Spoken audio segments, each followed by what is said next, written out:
एक छोटे से गांव में एक बूढ़ी और गरीब औरत रहती थी जिसका नाम था सावित्री। उसके पास ना अच्छा घर था ना पैसे, बस एक ही सहारा था, उसका बेटा राजू। लेकिन किस्मत ने करवट ली और एक दिन राजू की शादी शहर की एक बहुत अमीर लड़की प्रिया से हो गई। सावित्री अपने छोटे से टूटे फूटे घर में रहती थी। हे भगवान, बस मेरे बेटे की जिंदगी खुशहाल रहे। तभी प्रिया और राजू कार से गांव की तरफ आते हैं।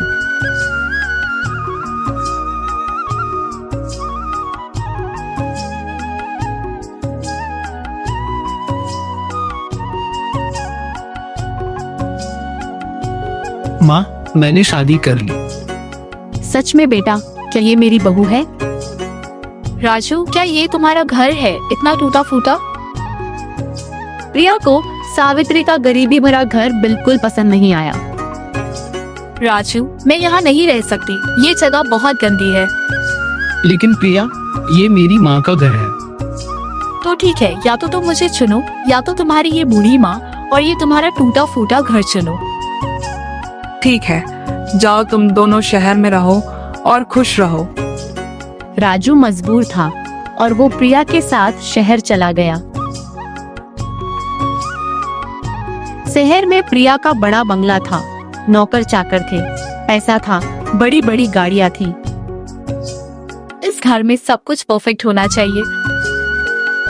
राजू धीमी आवाज में कहता है कि काश माँ भी हमारे साथ होती।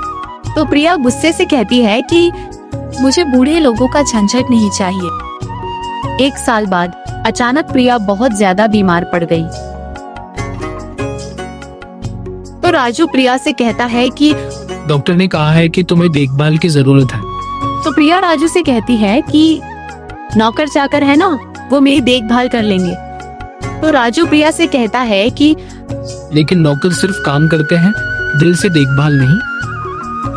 तो राजू अगले ही दिन गाँवों गया और गाँवों से अपनी माँ को लेकर शहर आ गया।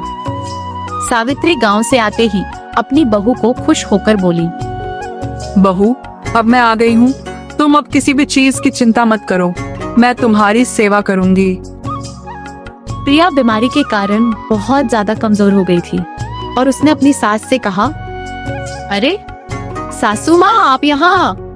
तो सावित्री अपनी बहू प्रिया से प्यार से कहती है, बेटा, तुम मेरी बहू हो और अपनी बहू की सेवा करना मेरा फर्ज है। सावित्री दिन रात प्रिया की सेवा करने लगी ताकि प्रिया की तबीयत जल्दी से जल्दी ठीक हो जाए। आप मेरी इतनी सेवा क्यों कर रही हैं? जबकि मैंने तो आपका कितना दिल दुखाया है।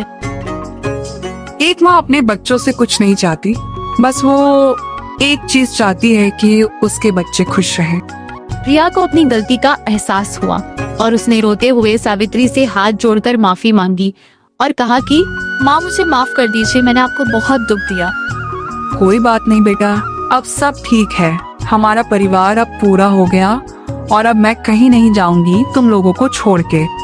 इस कहानी से ये सीख मिलती है कि पैसा सब कुछ नहीं होता, सच्चा प्यार और अपनापन ही असली दौलत है।